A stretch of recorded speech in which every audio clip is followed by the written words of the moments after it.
14 weeks after cleaning out their lockers following their brutal playoff loss to the Philadelphia Eagles, Bears players will return to Halas Hall on Monday for the beginning of the team's off-season program.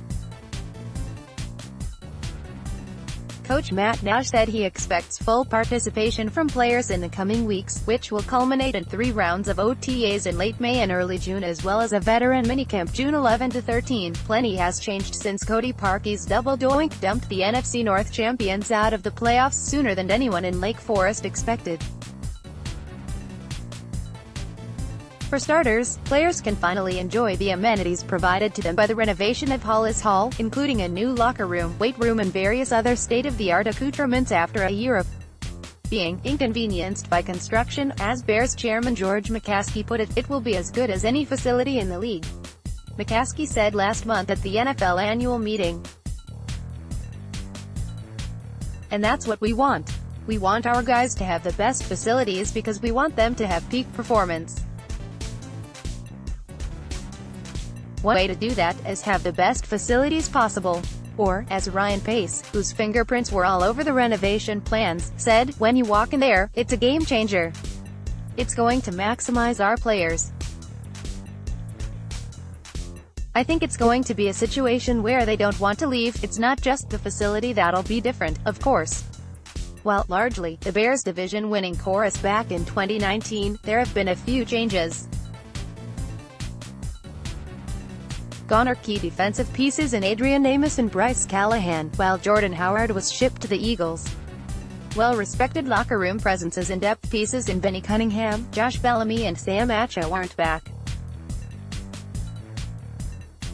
Parkey, of course, won't be around, while 3 kickers without NFL experience, Redford Jones, Chris Blewett and Elliott Fry, will be prominent new additions. Cordero Patterson, Mike Davis, Buster Skrine and Haha Clinton-Dix will have to acclimate to their new surroundings and assimilate into a locker room with a strong established culture.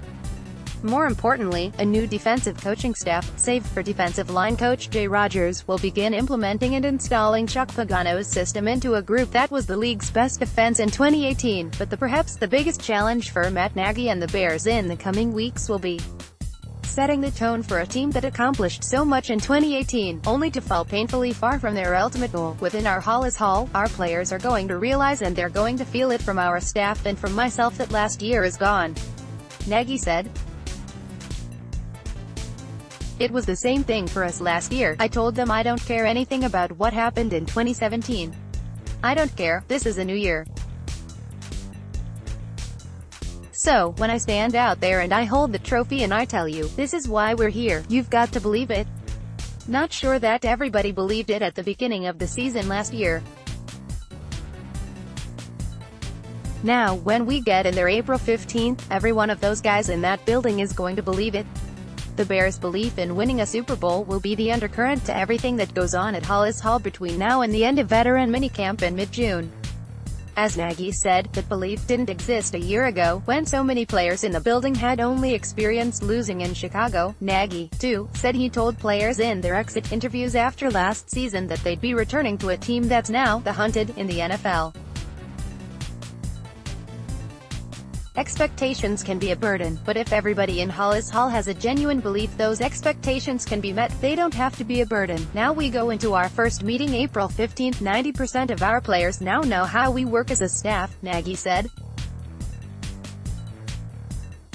They know what I'm saying. Now I need to connect the dots with these guys in having them realize that this is no longer 2018. This is 2019 and we gotta start all over again, and how do I do that? And we have good people and good players on the team, good coaches. Again, trust. Trust the process. Trust where we're at and know there's a lot of hard work ahead of us.